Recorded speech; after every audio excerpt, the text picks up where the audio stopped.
Fala pessoal, nessa aula nós vamos falar sobre risco. O risco está embutido em todo tipo de investimento, mas nós devemos analisá-lo, qual é esse risco e como podemos minimizá-lo. Primeiro, nós vamos falar sobre o risco de mercado. O risco de mercado é medido pela diferença das variações do CDI e do Ibovespa, por exemplo. Esse risco está atrelado à variação dos preços, das taxas de câmbio, da taxa de juros. Nesse caso, estão envolvidos todos os investimentos. E para isso, a gente recomenda que você diversifique os seus investimentos em diferentes classes de ativos, para que, mesmo que uma classe vá mal, você consiga compensar essa perda com uma outra classe indo bem. Já que preços de taxas podem variar no mercado pela existência da volatilidade, fazendo com que esses números subam e caiam normalmente. O segundo risco é o risco da liquidez. Como já expliquei, a liquidez é em quanto tempo você consegue transformar o seu ativo em dinheiro. Ou seja,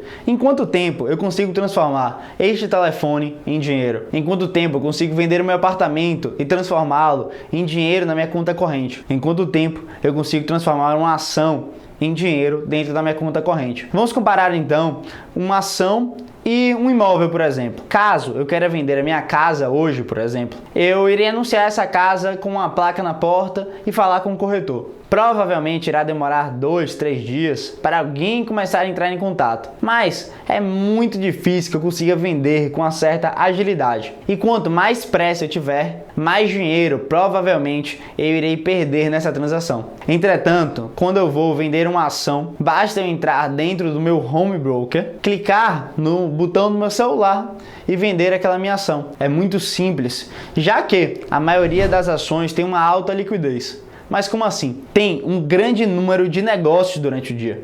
Ou seja, tem muita gente querendo comprar, muita gente querendo vender. Então, quando eu quero ou comprar ou vender, eu vou conseguir de maneira rápida achar um vendedor ou achar um comprador. Mas caso isso não aconteça, eu posso ficar com o meu dinheiro preso dentro de investimento por não conseguir vender a minha posição.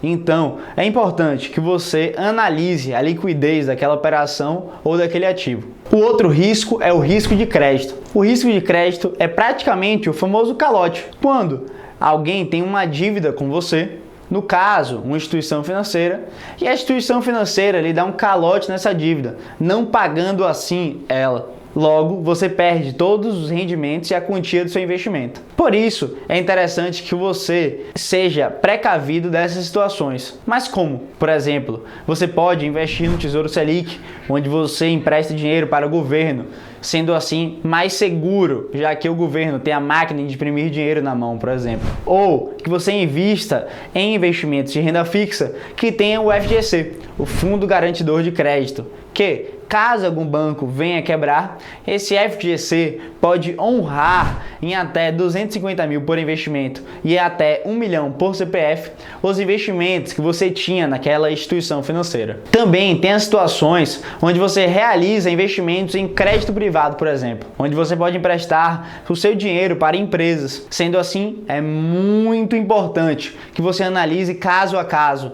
e entenda qual é a capacidade daquela empresa de pagar a sua dívida, pois existem rates que a gente pode medir qual é a qualidade daquela empresa. Entretanto, não existe nenhuma garantia que a empresa vai realmente lhe pagar. O outro risco é o risco operacional. Este risco acontece quando você ou o sistema travam ou falham em algum tipo de operação. Quando você, por exemplo, decide que vai comprar 500 ações e por um acaso bota um 0 a mais e compra 5.000 ações. Por isso, é sempre muito importante se atentar na hora de fazer essas operações e realizar tudo com muita calma. Mas esse risco também pode acontecer por causa de um sistema. Às vezes o sistema pode travar e realizar operações diferentes do jeito que você queria. Sendo assim, você deve entrar em contato com sua corretora, com a CVM, por exemplo, para requerer os seus direitos. Mas dentro desse risco, também temos as fraudes dentro do processo da operação. Por exemplo, uma empresa que diz que tem um investimento, mas na verdade é uma pura fraude, pode lhe causar sérios prejuízos. Por causa disso, é importante que você só invista em órgãos credenciados,